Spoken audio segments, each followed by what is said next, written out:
William Leroy Vandervall was an extraordinary man. He was really a Renaissance man. And he was not only instrumental in advocating for the educational opportunities for blacks in Henrico, but he was a part of a lot of civic and social uplift opportunities even in the city of Richmond. He was a great man, very educated, very intelligent, spoke softly and very commanding. I just remember him being very tall, very calm, very positive, and he was an educator. He was always trying to educate you and tell you about your appearance. Keep yourself well dressed. He was a local businessman and educator and community advocate, really. He and his family were dedicated to this community, specifically the African American community, and making sure that those students got the best education possible.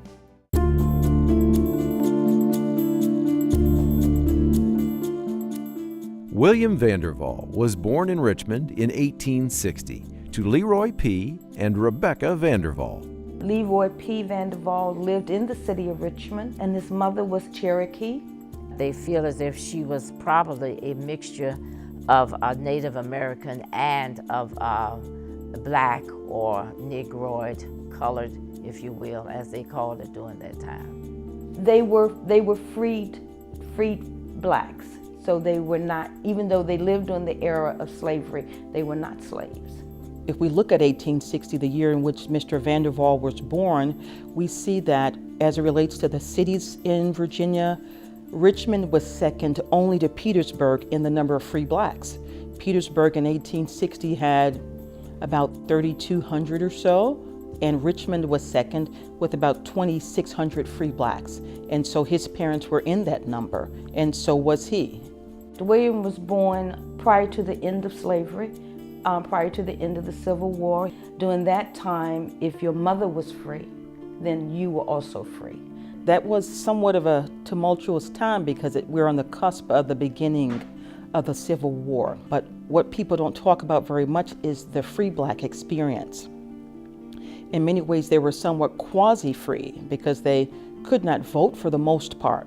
But of course, they could acquire property, and some were well-known and well-respected. Those Vandervalls were well-known and well-respected. And although you were free, he was still probably looked at as a slave, and he had to have the same mannerisms when he came upon whites. You didn't look at them eye to eye, so you still had to do the same kinds of things that slaves had to do. The only difference is that you worked for yourself.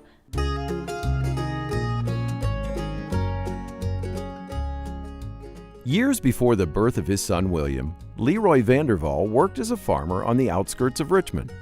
By the mid-1800s, he'd earned enough to buy property in the emerging community of Duval's Addition, which later became known as Jackson Ward.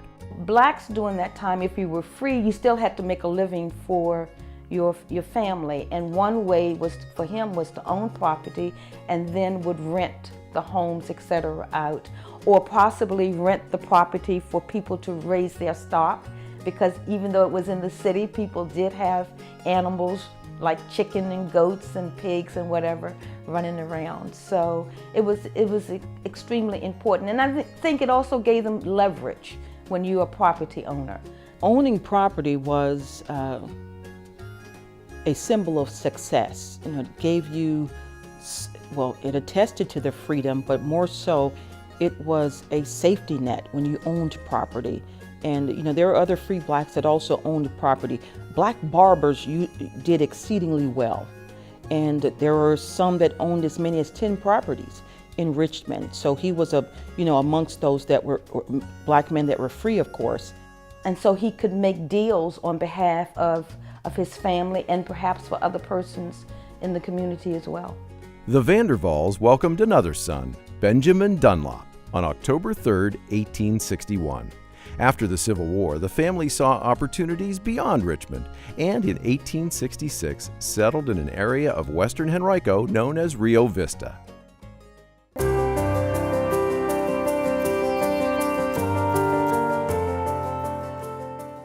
William's parents moved out of the city of Richmond, even though possibly they were doing extremely well. But after the Civil War, things began to change, and so hostilities began to erupt or come about, and perhaps they felt that leaving the city, particularly under the mayor at that time, who was considered to be not just and fair, but they would have a better chance or better life. The acreage that they bought is now where Pemberton School is, where the old Bird Middle School that is now Quioccasin Middle School, that was the acreage on which Leroy and Rebecca moved and bought. It seems as if there might have been about 15 or 20 acres on that particular site. And being free prior to the war and being literate, that probably put them in high standing in their community. By no means were they the only formerly free blacks prior to the war, but they seemed to engage in their communities right away, particularly with Mrs. Vandervall. We know that reportedly Vandervall's mom, Rebecca Vandervall, taught her kids and freed blacks in her home. The family was a part of the Deep Run Baptist Church in Henrico County, and although the churches were segregated, some persons were not happy that slavery was ending. So then therefore the blacks during that era decided we need to find another place to worship. They actually started worshiping in a wooded area. Again, that was not unique, but then the Vandervall family, William's parents, decided to open up their homes and say, come on out of the weather. It's snowing, it's raining, and they opened up their home for persons to come in and to worship. And then the land was donated, and the wood was donated for them to build that first wooden church. And what we were told was that when she first moved to that area, she saw carved in the tree the word Quioccasin. She knew that it meant place of worship. And thus the church was named Place of Worship, Quioccasin Baptist Church. So the children from those families, I understand, were some of the ones that she was able to take into her home to teach, because there was no other form of organized education. The family's commitment to education proved profound. When Leroy Vandervall died in 1867, Rebecca continued to teach even as she raised her sons, then ages 6 and 7. William eventually benefited from formal schooling in Richmond. So as he got older after the Civil War, a school was formed for colored children, and that was the Richmond Normal School, or the Colored Normal School. And it was a stellar institution. And looking at the curriculum, they didn't have just vocational things. They had instead, they learned the classics, physics, European history, chemistry. And so these students were so extraordinary, they were able to leave Colored Normal and go straight to professional schools like medical school and law school. Examples of people who did that include Dr. Sarah Jones, who became the first Native female Virginian to pass the medical boards and become a physician in 1893. She graduated from Richmond Colored Normal along with Maggie Mitchell Walker in 1883. So this put Lee Vandervall, he was more commonly called, into the company of some extraordinary ladies and gentlemen, of the race right there in Richmond. After graduating in 1882, William became a leader in a new African American fraternal and business organization, the United Order of True Reformers. As a field agent, he managed a wholesale farming cooperative in Fredericksburg, the only black-owned business of its kind in Virginia. The Richmond chapter was known as the Grand Fountain of the United Order of True Reformers, so it was more commonly known as the True Reformers. This became probably the most powerful black fraternal organization in the country at the turn of the century. With Reverend Brown at the helm as the grand worthy master, they would make history in 1888 by chartering the first Black-owned bank in America. And they owned stores where blacks could go and shop and get the goods and services that they needed. So again, they were entrepreneurs, they self-sufficient. Keep in mind, this was not a Richmond thing or Virginia thing. The true reformers could boast of upwards of 100,000 members in at least 20 states, and the headquarters was here. And so he was involved with a very powerful organization, and as I understand it, he was chosen to be the corresponding secretary for the main branch here in Richmond. So that was an esteemed honor, perhaps particularly for someone of his age. So that speaks to how respected he was. William eventually left the true reformers and returned home to Henrico. The community still lacked formal schools for blacks. William took up the cause, successfully petitioning the school system to build 2 small schools, Ziontown and Quioccasin. The family even donated land for the Quioccasin School, but William's contributions did not end there. In 1883, he passed Henrico's teacher exam and took a position at the new school. Following the example of his mother, William taught multiple grades and subjects, including arithmetic, geography, grammar, history, reading, and spelling.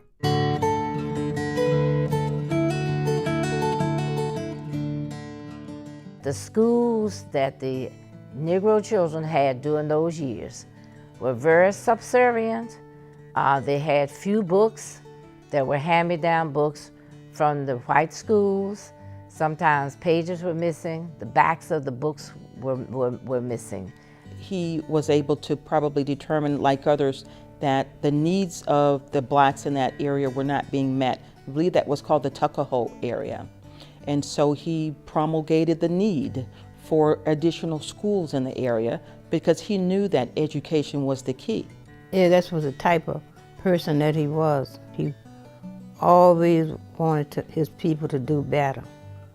The Quioccasin School was across from the now Quioccasin Middle School, where the fire station now is where I've been told the school was located. He taught at Quioccasin for a number of years in that school that again was very typical during that era. So he had children of all ages. And he expected you to come in, to sit, and to be ready to learn. I would imagine he had to provide everything for them, you know. And he even was able to find soap and water to help the children to groom themselves. So he also taught them the importance of good grooming. He watched his mother teach children in their home in that limited space. And she did for them what she did for him and his brother, and then expand that out to the neighborhood. And so with the lesson learned there is what you do is not just for family. What you do is also done for community. He knew that better opportunities existed, you know, and due to his advocacy, they did see changes. So that tells me a lot about who he was and how he think, and that this was extremely important to him. While teaching, William started a family of his own. In 1889, he married Mary Dandridge of Goochland. Together, the couple had 5 children. After Mary's death in 1914, William married Lelia Houston of Glen Allen. They had a daughter before Lelia died in 1931. A year later, William married Janie Briggs. William worked 20 years as a teacher, but eventually found the conditions and pay insufficient for his family's needs.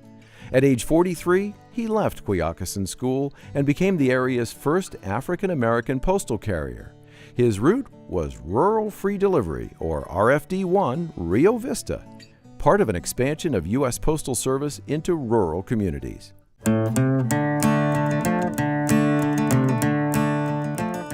It was a 20-mile circuit. So imagine carrying mail for 20 miles every single day, you know, Monday through Friday. And how did you do that? He rode his bicycle, or he rode his horse, or it was a buggy. and you didn't have paved roads like you have today. So he had to, it was very, very difficult. Whatever he did, he would set his mind to it, and did a very, very good job. But he delivered meal west of Three Chopped Road, all the way over to River Road, and all the way up to what I'm told, the Goochland line, and that he did this for many, many years. Was very efficient at it, and people came to know him by name. William retired after delivering his final parcel on February 1st, 1927. He died 7 years later on October 10th, 1934, at age 74. He left a legacy of service to his community and family, which by then included 15 grandchildren and 5 great-grandchildren. Quioccasin School continued to serve local children for another 19 years, but on a winter morning in 1953, fire engulfed and destroyed the small wood-frame building. Students found temporary classrooms in nearby churches and elementary schools. 2 years later, a new school, William L. Vandervall Elementary, opened on land once owned by the family. The civil rights movement ultimately brought an end to public school segregation. Vandervall Elementary closed in 1968 and served temporarily as a county library and an annex for Crestview Elementary. In 1971, the school reopened, fully integrated as Pemberton Elementary. Enough can't be said about the contributions of the Vandervall family to educational opportunities for blacks in Henrico. When you look at what Rebecca Vandervall did during the 1860s, and then what her son William Leroy Vandervall did. It would be the ultimate gift to be able to have your legacy be that the land that your family shared together then became a school that enriched hundreds and thousands of students' lives throughout the years. For him, education was instilling a sense of knowledge that you can expand upon. And so even today, that is what is happening in that building, in that facility. The name is not there anymore, but that is what is going on in that building. I just think that's an amazing, generous act that he did, and that's something that hopefully we're teaching our children to aspire to and emulate, that you give back to your community, and by helping your community you make everyone better, and you enrich your own life, you enrich your community's life. And it was a real, it sounds like William Leroy Vandervall was a real